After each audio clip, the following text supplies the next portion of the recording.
Let's check over at the Pentagon with Charles von Fremd on that. Chuck, is there any late information about the position of those Soviet ships or what might be happening to them? Walter, we haven't heard a word for several hours now as to when the confrontation between U.S. Vessels and the Soviet ships will come about.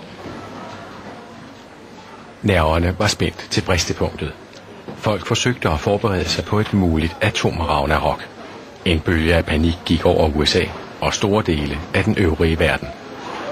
We have a utility room where the furnaces are, and we were wondering whether we could make that into a bomb shelter of some form. We were learning for the first time the time that we would have after the explosion before the fumes, the killing fumes, killing heat and so forth would reach us. De sovjetiske ledere havde forsøgt at holde krisen skjult for det sovjetiske folk, men nyheden slap ud. Люди, почувствовав дыхание этой войны, очень сильно напряглись, понимаете. Я вот помню даже по своим родителям, была даже некая обреченность, понимаете, вот в их состоянии. То есть они понимали, что война будет другая уже. Это уже не будет там ура, вперед, атака, а война будет именно атомных бомб. This is a special report from CBS News. At its beginning, this day looked as though it might be one of armed conflict between Soviet vessels and American warships on the sea lanes leading to Cuba.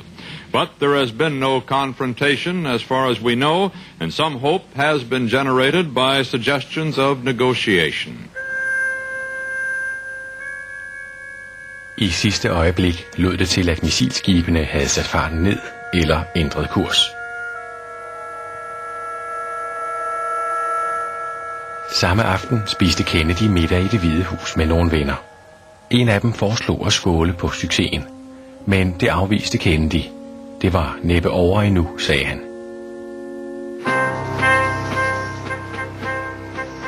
Klokken 21:24 modtog Udenrigsministeriet et brev fra Khrushchev til præsident Kennedy.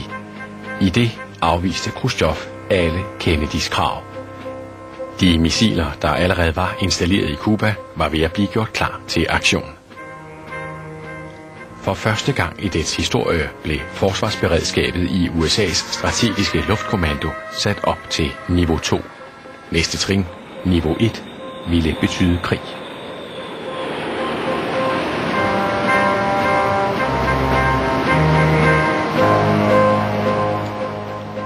Kort efter daggry den 25. oktober gav Kennedy ordre til, at skibet Bukarest, lastet med sovjetisk olie, blev holdt tilbage i åbent farvand. Han vidste, at et olietankskib ikke kunne have missiler ombord, men det var et signal til Khrushchev om, at det var alvor fra USA's side.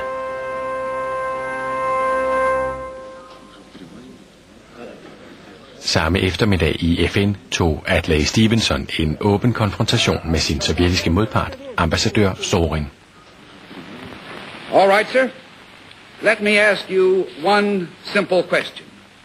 Do you, Ambassador Zorin, deny that the USSR has placed and is placing medium and intermediate range missiles and sights in Cuba? Yes or no? Don't wait for the translation, yes or no.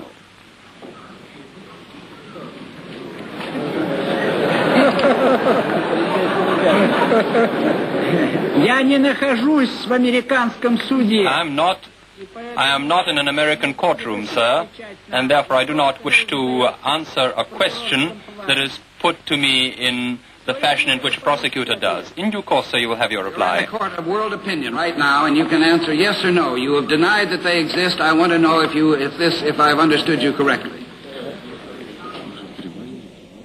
Mens den sovjetiske ambassadør forsøgte at vige udenom, blev U-2-fotografierne lagt frem i FN, så hele verden kunne se dem. Da forberedelserne på missilbaserne i Cuba fortsatte, blev opbygningen af de amerikanske invasionsstyrker i Florida også forstærket. Amerikanerne forberedte sig på en konventionel krig. De var ikke klar over, at de sovjetiske styrker var udstyret med kortrækkende taktiske missiler, udstyret med atomsprænghoveder, der kunne tilintetgøre enhver invasionsstyrke.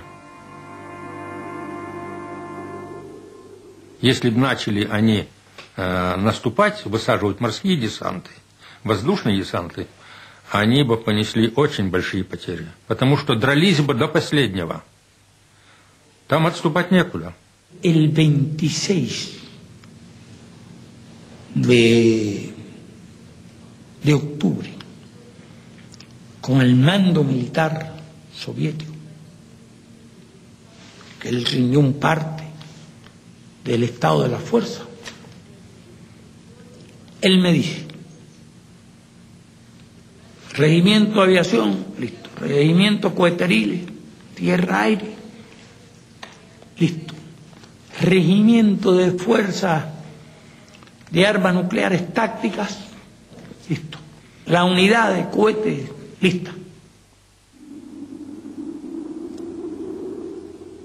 Den 26. oktober 1961, da spændingen var på sit højeste, modtog Kennedy et telegram fra Khrushchev. The most important paragraph in it is, Mr. President, Mr. Kennedy, you and I are like two men pulling on a rope with a knot in the middle. The harder we pull, the tighter the knot until it will have to be cut with a sword. Why don't we both let up the pressure and maybe we can untie the knot? Khrushchev foreslog derudover, at hvis USA erklærede, at de ikke ville invadere Cuba, så ville, som det hed, nødvendigheden af tilstedeværelsen af vores militære specialister i Cuba forsvinde. Omsider virkede det, som om fornuften begyndte at få overtaget. Næste morgen ændredes billedet igen. Nu forsøgte Khrushchev at trumfe en bedre handel igennem. Kravet lød på de sovjetiske missiler i Cuba for USA's missiler i Tyrkiet. Khrushchev thought that if the withdrawal from Turkey could be incorporated in a general agreement between the two sides, that would look very good for the Soviet Union. Much even better than a simple decision by the United States not to attack Cuba. Præsident Kennedy var parat til at trække de amerikanske missiler ud af Tyrkiet. Men de var en del af USA's bidrag til NATO, så han kunne ikke love Khrushchev noget. Mens Kennedy overvejede, hvilke muligheder han havde, kom der forlydender om, at krisen var blevet optrappet på ny. Under den fortsatte amerikanske rekognoscering var et U-2-fly fløjet hen over en sovjetisk antiluftskytsbase i det østlige Cuba. Og denne gang gav den sovjetiske befalingshavende ordre til at affyre et jord-til-luft-missil imod det. И отдана была команда командиру дивизиона подполковнику Горченову уничтожить цель, что он и блестяще выполнил. Если бы не сбили самолет, который сфотографировал весь боевой порядок огромнейшей территории, значит, мы способствовали тому, чтобы противник нас уничтожил. Значит, мы не выполнили свою задачу. Значит, мы предали, можно сказать, Родину. The kind of standby plan was if a U-2 was shot down, we would immediately bomb that SAM site out of existence. President Kennedy canceled that order. He said, don't bomb that anti-aircraft site. I want time to exchange with Khrushchev. La guerra se desatara. Parecía inminente. O por lo menos un ataque. Parecía inminente que se produjera un ataque. Digo, si Cuba, pienso, si desgraciadamente se desata esta guerra, nosotros vamos a desaparecer del mapa. Castro sendte et budskab til Khrushchev. Han sagde, at et amerikansk angreb var umiddelbart forestående, og krævede, at Sovjetunionen i samme øjeblik, det var i gang, skulle svare igen med et tilintetgørende modangreb. I Washington gjorde Kennedy stadig alt for at undgå en ny verdenskrig. Bobby Kennedy had this brilliant idea. He said, let's pick out of the Khrushchev cable the things we like and pretend that the rest isn't there. Jack Kennedy and Bobby Kennedy crafted this answer to Khrushchev that did just that. It ignored the shoot down of the U-2. It ignored the broadcast from Moscow that was very hawkish, et cetera, et cetera, et cetera. And just, we said, we understand what you were proposing, and then we listed the things we liked.